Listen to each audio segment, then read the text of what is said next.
இணைந்திருக்கிறோம் நேர்களே. வணக்கம் தமிழ் நிகழ்ச்சியூடாக இப்பொழுது நிகழ்ச்சியினுடைய பிரதான பகுதியான தலைப்பு பகுதிக்குள்ளே நுழைந்திருக்கிறோம். தலைப்பு பகுதியிலே இன்றைக்கு நாங்கள் என்ன விடயங்களை பற்றி கதைக்க போகிறோம் என்றால், இன்றைக்கு பேச்சு பொருளாக இருக்கக்கூடிய விடயம் இன்றைக்கு இந்த காலநிலை தாக்கம் அல்லது இந்த பெரும்போக செய்கையில் இருக்கக்கூடிய நெற்கொள்வனவு இடம்பெற்றிருக்கக்கூடிய பிரச்சனைகள் அல்லது நெற்கொள்வனவில் ஏற்படக்கூடிய தாமதங்கள், தடைகள், அரசு அதை கண்டும் காணாமல் இருப்பது தொடர்பான விடயங்களைத்தான் இன்றைக்கு நாங்கள் கதைக்க இருக்கிறோம். குறிப்பாக இன்றைக்கு பெரும்போகம் முடிவடைந்திருக்கக்கூடிய நிலையிலே இன்றைக்கு பெரும்போக அறுவடைக்கு முதலாகவே இன்றைக்கு அறுவடைகளை விவசாயிகள் மேற்கொண்டு முடித்திருக்கிறார்கள். காரணம் என்னவா? குறிப்பாக தைப்பூச நாட்களில் நெருங்கும் பொழுது தைப்பூசத்திலிருந்து தான் பெரும்பாலான இடங்களிலே அறுவடையை ஆரம்பிப்பார்கள். ஆனால் இந்த முறை அதற்கு முன்னதாகவே அறுவடைகள் பெரும்பாலும் நிறைவை எட்டியுள்ள நிலையிலே ஏன் இதற்கு என்ன காரணங்கள் என்று பார்க்கும் பொழுதும், ஒரு புறம் எங்களுடைய காலநிலை என்பது விவசாயிகளை வாட்டி வதைக்கக்கூடியதாக இருந்தது. நெற்பயிர்கள் மீது வெள்ளமாக பாய்ந்து பல இடங்களிலே பல வயல்கள் வெள்ளத்திலே மூழ்கி வளர்ந்திருக்கக்கூடிய கதிர்களாக மணிகளாக மாறிருக்கக்கூடிய நெற்கள் எல்லாம் வெள்ளத்திலே மூழ்கி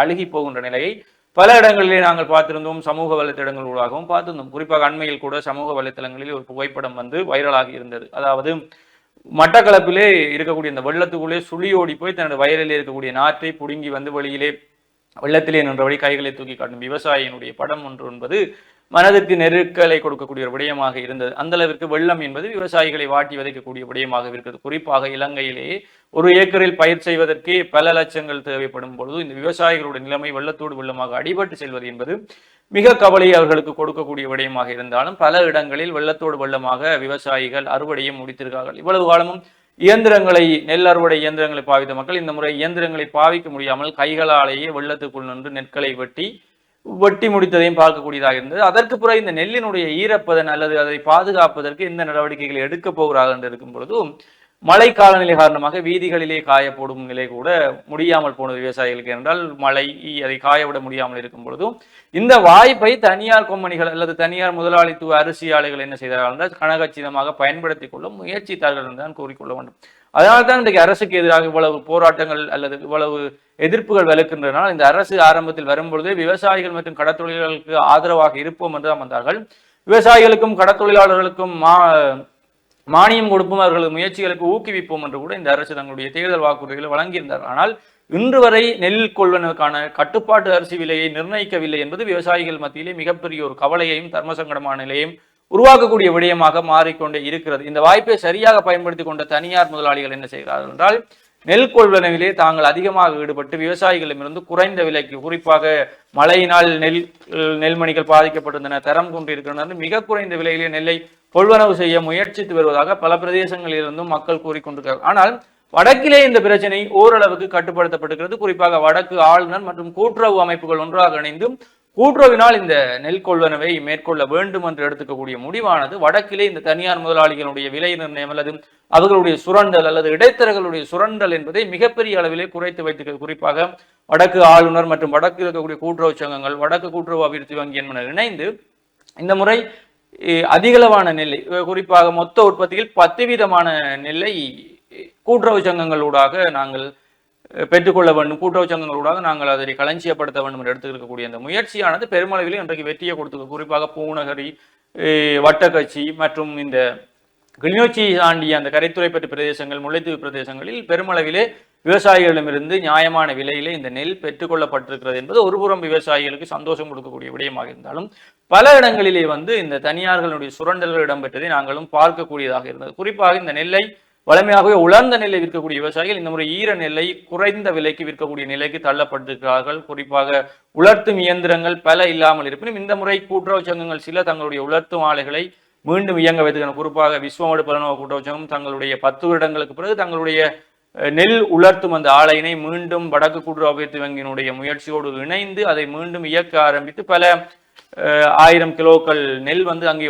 தினம்தோறும் உலர்த்தப்பட்டு கொண்டிருக்கிறது. இதெல்லாம் விவசாயிகளுக்கு நன்மை கொடுக்கக்கூடிய விடயமாக இருந்தாலும் ஏனைய பிரதேசங்களில் இந்த நெல் கொள்வனவு என்பது மிகப்பெரிய அளவிலே விவசாயிகளை பாதிக்கக்கூடிய விடயமாக இடம்பெற்றுக் கொண்டிருக்கும் பொழுது இன்றைக்கும் அரசியல்வாதிகள் அல்லது மக்கள் தெரிவிக்கக்கூடிய விமர்சனம் என்னவாக இருக்கின்றால், ஏன் இந்த அரசு இன்னும் நெல்லுக்கான கட்டுப்பாட்டு விலையை நிர்ணயிக்கவில்லை? பெரும்போகம் நிறைவு பெற்ற பிறகுதான் நெல்லுக்கான கட்டுப்பாட்டு விலையை அரசு நிர்ணயிக்கப் போகிறதா, அல்ல தனியார் கொம்பனிகள் இதற்றை கொள்வனவு செய்வதற்காக அல்லது கருப்பு சந்தையிலே நெல்லை விற்பனை செய்வதற்காக அரசு அவர்களோடு இணைக்கிறதா என்ற பல கேள்விகளை கூட கேட்டுக்கொண்டிருக்கும் பொழுது மிக விரைவில் அரசு இதற்கான நிர்ணய விலையை நிர்ணயிக்க வேண்டும் என்பது எங்களுடைய கோரிக்கையாகவும் இருக்கும் பொழுது இந்த நெல் கொள்வன தொடர்பான பிரச்சனைகள் இனியும் தொடர்ந்தால் கடந்த ஆண்டின் இறுதிப் பகுதியில் ஏற்படுத்தக்கூடிய அரிசி தட்டுப்பாடு என்பது மீண்டும் ஏற்படுவதற்கான வாய்ப்பு இருக்கிறது. இந்த முறையும் அரிசியினுடைய விலை அதிகரிப்புக்கான வாய்ப்பு இருக்கிறது. குறிப்பாக இந்த சிவப்பு அரிசிக்கான விலை அதிகரிப்ப வாய்ப்பு இருக்கிறது என்றால் இந்த மழை வீழ்ச்சி காலநிலை மாற்றத்தால் அந்த உற்பத்தி என்பது பெரிய அளவிலே பாதிக்கப்பட்டதாக இருக்கும் பொழுது, அதை தாண்டி இவ்வாறு அரசு கட்டுப்பாட்டு விலையை தீர்மானிக்காமல் இருக்கும் பொழுது நெல் பதுக்கல் என்பதும் அதிகரித்து கொண்டு போகக்கூடிய விடயமாக இருக்கிறது. இது இன்னும் கொஞ்ச காலங்களில் அரிசி பதுக்கலாக மாறி அரிசியினுடைய விலையை அதிகரித்து உள்நாட்டில் அரிசி இல்லாமல் போய் வெளிநாட்டிலிருந்து மீண்டும் இறக்குமதி நிலைக்கு தள்ளப்படுவதற்கான வாய்ப்பும் இருக்கிறது. இது இவ்வாறு இருந்தாலும் இன்னொரு பக்கம் உள்ளூர் உற்பத்திகளுக்கான கேள்வியும் அதிகரித்து கொண்டு இருக்கிறது. உள்ளூர் உற்பத்திகளுக்கான கேள்வி அதிகரிக்கும் பொழுது இன்றைக்கு இந்த பனை வளம் சார்பாக பலர் பேச தொடங்கி இருக்கிறார்கள். உண்மையிலே யாழிற்கு விஜயம் செய்திருக்கக்கூடிய பிரதி அமைச்சர் கூட பனை உற்பத்தி வளங்களை ஏற்றுமதி விவசாய பொருளாதாரமாக மாற்றுவதற்கு நாங்கள் உதவி புரிகிறோம் என்று கூறினார்கள். அதே போல பனை அபிவிருத்தி சங்கத்தினுடைய சகாதவனர்களும் நேற்று அறிக்கை விடுத்திருக்கிறார். 25% பொருளாதார உயர்வுக்கு எங்களுடைய பனை உற்பத்திகள் பங்கு பெறும் என்று. அதே போல பல பனை உற்பத்தி கூட்டுறவு சங்கங்கள் கூட இன்றைக்கு தங்களுடைய உற்பத்திகளை மீள ஆரம்பித்திருக்கும் எனும் பொழுது இந்த உள்ளூர் உற்பத்திகள் பக்கமும் நாங்கள் திரும்பி பார்க்க வேண்டிய தேவை இருக்கிறது. கார்த்திகாயன், நிச்சயமாக கடந்த சில நாட்களாகவே ஹரிஹரன் இந்த கூட்டுறவுடன் இணைந்து இந்த நெல் கொள்வனவுகளில் ஈடுபட்டு வர்றதால இது தொடர்பான நல்ல ஒரு தகவல்களை எங்களுடைய நேயர்களுக்கு வழங்கியிருக்கிறீர்கள், எங்களுக்கும் வழங்கியிருக்கிறீர்கள் என்பதுதான் உண்மை. இந்த கட்டுப்பாட்டு விலைகளை பற்றி நாங்கள் பேசிக் கொண்டிருக்கிற பொழுது உண்மையில் ஒரு பொருளுக்கு கட்டுப்பாட்டு விலை விதிக்க வேண்டும் என்று சொன்னால் 2 கட்டுப்பாட்டு விலைகள் இருக்கிறது. ஒன்று உச்சபட்ச கட்டுப்பாட்டு விலை, மற்றது குறைந்தபட்ச கட்டுப்பாட்டு விலை என்று சொல்வார்கள். உச்சபட்ச கட்டுப்பாட்டு விலை என்கின்ற பொழுது இந்த விலையை தாண்டி எந்த உற்பத்தியாளர்களும் விற்க முடியாது என்ற ஒரு நிலை உச்சபட்ச கட்டுப்பாட்டு விலை. இதை தாண்டி விற்கக்கூடாது அப்படி என்று. குறைந்தபட்ச கட்டுப்பாட்டு விலை அப்படி என்று சொன்னால் இதற்கு குறைவாக எந்த உற்பத்தியாளர்களும் சந்தையில் பொருட்களை விற்க முடியாது. இதற்கு குறைவாகவும் நாங்கள் இப்பொழுது ஒரு கிலோ மாவினுடைய விலை 100, ஒரு உதாரணத்திற்கு எடுத்துக்கொள்ளணும் 100 ரூபான்னு சொன்னால் அதுதான் குறைந்தபட்ச கட்டுப்பாட்டு விலை என்றால் அதற்கு குறைவாக பொருட்களை வாங்க முடியாது. 90 ரூபாவோ 80 ரூபாவோ வாங்க முடியாது. இதுதான் குறைந்தபட்ச கட்டுப்பாட்டு விலை.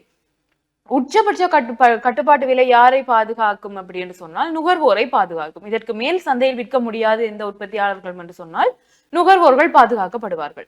குறைந்தபட்ச கட்டுப்பாட்டு விலை அப்படி என்கின்ற பொழுது இந்த உள்நாட்டு உற்பத்தியாளர்கள் பாதுகாக்கப்படுவார்கள். இதற்கு குறைவாக யாரும் சந்தையில் விற்க முடியாது என்று சொன்னால் ஒரு பொதுவான கட்டுப்பாட்டு விலையின் கீழ் அவர்கள் தங்களுடைய பொருட்களை விற்கக்கூடியதாக இருக்கும். அடிப்படையில் இந்த உயர்ந்தபட்ச கட்டுப்பாட்டு விலையாக இருக்கட்டும் அல்லது உச்சபட்ச கட்டுப்பாட்டு விலையாக இருக்கட்டும், இவை கருப்பு சந்தையில் பொருட்களை விற்பனை செய்வதற்கு அதிகம் தூண்டக்கூடிய ஒரு காரணிகளாக இருக்கிறது.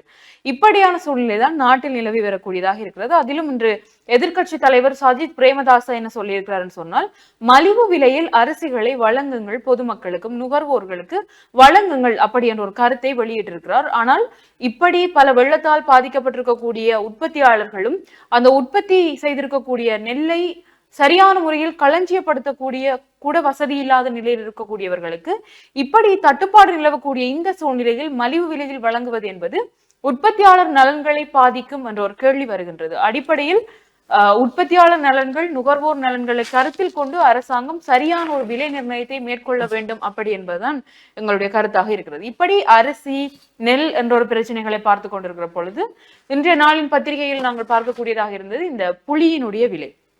அண்மை காலமாகவே இந்த புளியினுடைய விலை 1 கிலோ 2000 ரூபாய் அளவில் விற்கக்கூடிய நிலைமை சந்தையில் காணப்படுகிறது. இப்படி புளிக்கு தட்டுப்பாடு ஏற்பட்டிருக்கக்கூடிய நிலையில் புளியினுடைய விலை இருக்கின்ற பொழுது இங்கு தரமற்ற புளிகள் சந்தையில் விற்பனை செய்யப்படுவதாக ஒரு செய்தியை நாங்கள் பார்க்கக்கூடியதாக இருந்தது. உண்மையில் ஒரு பொருளுக்கு தட்டுப்பாடு வருகின்றது என்று சொன்னால் அதை வைத்திருக்கக்கூடிய விற்பனை நிலையங்களாக இருக்கட்டும், விற்பனையாளர்களாக, விநியோகஸ்தர்களாக இருக்கட்டும், பொருட்களுக்குரிய விலைகளை அதிகரிப்பது என்பதுதான் அடிப்படையில் நடக்கக்கூடிய ஒரு விஷயமாக இருக்கும். ஒரு பொருளுக்கு தட்டுப்பாடு வருகிறது என்கின்ற பொழுது அப்படி இல்லை என்ற பட்சத்தில் அவை கருப்பு சந்தையில் அதிக விலை 2 மடங்கு 3 மடங்கு விலைகளில் விற்கக்கூடிய நிலைமைகளும் ஏற்படும். இதுதான் ஒரு அடிப்படையில் விலை சார்ந்த பிரைஸ் மெக்கானிசம் அப்படின்னு சொல்வார்கள். இப்படி இருக்கிற பொழுது இந்த புலி தரமற்ற புலிகளை, புலிக்கு தட்டுப்பாடு ஏற்படுகிற இந்த நிலையில தரமற்ற புலிகளை அதிஉச்ச விலைகளில் பெற்றுக்கொள்ளக்கூடியதாகவும், தட்டுப்பாடு நிலவக்கூடிய காலப்பகுதியில் என்ன மக்களும் ஒப்பீட்டளவில் எந்த புள்ளி நல்லா இருக்கு? இப்ப 2000க்கு ஒரு புள்ளியை விற்கிறார்கள்னு சொன்னால் இன்னொரு புள்ளி 1500 ரூபாய் 1800 ரூபாய்க்கு விற்கப்படுகிறது என்று சொன்னால் அங்கு சாதாரணமாக மிடில் கிளாஸோ லோவர் கிளாஸ்ல இருக்கக்கூடிய ஃபேமிலியில இருக்கவர்களுக்கு அதை விட சாதாரணமாக புள்ளி என்கின்றவர்கள் எத்தனை பேர் தரம் பார்த்து வாங்குகிறார்கள் என்பது தெரியவில்லை. இப்படி இருக்கிற பொழுது நாங்கள் என்ன செய்யறோம்னு சொன்னால் 1800 ரூபாய்க்கு புள்ளி வாங்குவோம், இது பரவாயில்லை அப்படி என்று அந்த தரத்தை பற்றி நாங்கள் யோசிப்பதே கிடையாது. அப்படி இருக்கிற பொழுது இந்த வாய்ப்பை பயன்படுத்தி கொண்டு தரமற்ற புள்ளிகளை அதி உச்ச விலைகளில் விற்கக்கூடிய சந்தர்ப்பங்களும் எங்களுடைய சந்தை நிலவரமாக காணப்படுகிறது. அதே போல இந்த புளிய பழுதடையாம இருக்கிறதுக்கு உப்பு போட்டு பாதுகாப்பாங்க. உப்பை நாட்டுற தட்டுப்பாடா இருக்க அந்த செயல்முறையும் செய்யலாம். பாதுகாக்கிறது உப்பையை பாதுகாக்கலாம் இருக்கிறோம். அப்படி இருக்க சில இடங்களில் இந்த புளியினுடைய தரத்தை பாதுகாப்பதற்காக சில ரசாயன பதார்த்தங்கள் கூட பயன்படுத்தப்படுகிறது. அது உடலுக்கு தீங்கு விளைவிக்கக்கூடியதாக கூட இருக்கிறது என்று நாங்களும் பார்த்திருக்கிறோம். பல இடங்களில் அதை காணக்கூடியதாக இருக்கிறது. எனவே மக்கள் வாங்கும் பொழுது தரமானவற்றை பார்த்து வாங்குங்கள். ஆனால் சிலவற்றை நீங்கள் கண்டுபிடிக்க முடியாமல் இருக்கிறது. எனவே மீண்டும் நாங்கள் பழைய எங்களுடைய உள்ளூர் உற்பத்தி தன்கையை தனக்கு உதவி என்ற மாதிரி நாங்கள் உற்பத்தி செய்வது நிலைமைக்குத்தான் மாற வேண்டும் என்ற நிலைக்கும் வந்து கொண்டிருக்கிறோம். இப்படி உள்ளூர் நிலைமைகள் இப்படி இருக்கும்பொழுது மீண்டும் நாங்கள் ஏலவே இந்த தலைப்பு பகுதியில் ஆரம்பித்தது போல விவசாயிகளுடைய இந்த நெல் உற்பத்தி கொள்வனவு தொடர்பான விடயங்களில் தான் மீண்டும் கவனம் செலுத்த வேண்டிய விடயமாக இருக்கிறது. குறிப்பாக விவசாயிகள் தொடர் கோரிக்கையை வைத்துக் கொண்டிருக்கிறார்கள். ஒன்று நெல்லுக்கான கட்டுப்பாட்டு விலையை தீர்மானிங்கள். 2 அழிவடைந்திருக்கக்கூடிய வயல் நிலங்களுக்கான நட்டஈடு தொகையையும் தாருங்கள். 2 விடயங்களிலுமே அரசாங்கம் கவனம் செலுத்த வேண்டிய விடயமாகத்தான் இருக்கிறது. எனவே பெரும்போகம் என்பது விவசாயிகளுடைய வாழ்வாதாரத்தில், குறிப்பாக நெற்பயிற்சியில் ஈடுபடக்கூடிய விவசாயிகளுடைய வாழ்வாதாரத்திலே மிக பெருமளவிலும் அல்லது கணிசமான அளவில் அவர்கள் எதிர்பார்த்து காத்திருக்கக்கூடிய ஒரு பெரும் போகமாக இருக்கும்போது அந்த போகம் இந்த முறை காலநிலையால் அழிவடைந்திருக்கும் போது இந்த புதிய அரசாங்கம் அவர்களுக்கு என்ன செய்ய போகிறார்கள் என்று பலரும் எதிர்பார்த்து கொண்டிருக்கும் போது அந்த விவசாயிகளுடைய வாழ்க்கையில் ஏதாவது ஒரு சிறு உதவியால் செய்யுங்கள் என்பதையும் இந்த அரசிடம் நாங்கள் முன்வைக்கக்கூடிய கோரிக்கையாக இருக்கும்பொழுது இன்னொரு விடயம் கடந்த ஆண்டுடைய இறுதிப்பகுதியில் ஏற்பட்ட இந்த அரிசிக்கான தட்டுப்பாடு போல் இந்த வருடமும் ஏற்படுவதற்கான சாத்தியக்கூறுகள் நிறைய இடங்களிலே காணப்படுகிறது. எனவே அவற்றை தடுக்க வேண்டும் என்றால் அரசாங்கம் குறிப்பாக நாட்டினுடைய நெல் உற்பத்தியில் பெருமளவிலான அளவை அரசாங்கம் கொள்வனவு செய்ய வேண்டிய தேவை அரசாங்கத்துக்கு இருக்கிறது. அதே நேரம் அப்படி கொள்வனவு செய்தால்தான் இந்த நெல் பதுக்களை தடுக்கக்கூடியதாக இருக்கும். அதை தாண்டி இன்றைக்கு நெல் விலையை தீர்மானிப்பவர்களாக தனியார் அரிசி ஆலை உரிமையாளர்களே காணப்படுகிறார்கள். அவர்கள் அரசை கூட அதட்டுகிற அளவுக்கு இருக்கிறார்கள். எனவே அந்த விலையை தீர்மானிக்க வேண்டிய சக்தியாக அரசு மாற வேண்டும் என்றால் அரசு நெல் கொள்வனவு வீதத்தை அதிகரிக்க வேண்டிய தேவை இன்றைக்கு அரசுக்கு இருந்து கொண்டிருக்கிறது. எனவே அரசு அதன் மீது மிக கவனம் செலுத்த வேண்டியது இருக்கு. அதை தாண்டி இன்றைக்கு வடக்கிலே கூட்டுறவு சங்கங்கள் எடுக்கக்கூடிய முயற்சியானது பாராட்டத்தக்க விடயம்.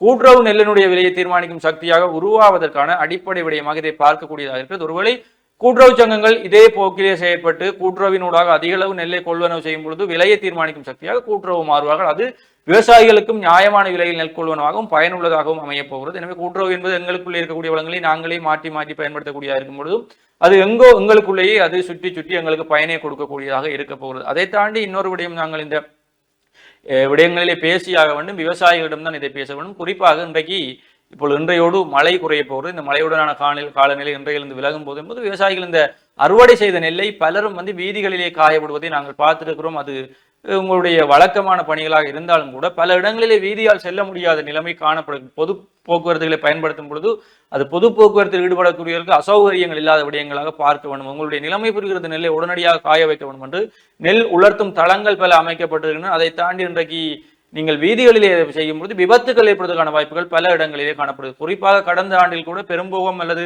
சிறுபோகத்தின் போது இந்த வீதிகளிலே உலர்த்த விடப்பட்ட இந்த நெல்லினால் விபத்துக்குள்ளாகி பலர் இறந்தும் இருக்கிறார். குறிப்பாக எங்களுடைய வடக்கு பகுதிகளில் யாழ்ப்பாண பகுதிகளில் கூட இந்த விடயங்கள் பெருமளவிலே நடைபெற்றது. குறிப்பாக நெல்லை கட்டி இரவு வீதிகளிலே மூடியாக வைத்துவிட்டு செல்லும்போது அதனுடன் மோதி பல பேர் இறந்து விழுந்திருக்கிறார்கள். இப்படி பல விடயங்கள் இந்த வீதிகளிலே நெல்லை உலர்த்தி காயப்படுவதால் பல விபத்துகளும் ஏற்படும். எனவே விவசாயிகள் அந்த விடயங்களிலும் கொஞ்சம் கவனம் எடுத்துக் கொள்ளுங்கள் என்பதையும் நாங்கள் உங்களிடம் கூறிக்கொள்ளக்கூடியதாக இருக்கிறது. மீண்டும் இந்த விவசாயிகளுடைய வாழ்க்கையை உயர வேண்டும் என்றால் இந்த அரசாங்கம் தங்களுடைய தேர்தல் விஞ்ஞாபனத்திலே கூறியது போல விவசாயிகளும் கடத்தொழிலாளர் பக்கமும் தங்களுடைய பார்வையை திருப்ப வேண்டும். இந்த முறை ஏற்பட்டிருக்கிற இந்த நஷ்ட ஈடுகளையும் அவர்களுக்கு வழங்கி மிக விரைவிலே இந்த நெல்லுக்கான கட்டுப்பாட்டு விலையை அறிவிக்க வேண்டும் என்பதையும் நாங்கள் நிகழ்ச்சியூடாக தாழ்மையாக கேட்டுக்கொண்டு நாங்களும் உங்களிடமிருந்து விடைபெற்று செல்ல போகிறோம். மற்றும் ஒரு நிகழ்ச்சியில் உங்களை சந்திக்கும் வரை உங்களிடமிருந்து விடைபெற்று செல்லும் நான் என்றும் உங்கள் அன்பின் கரிகரன் மற்றும் ஹாத்தியாயினி. நன்றி.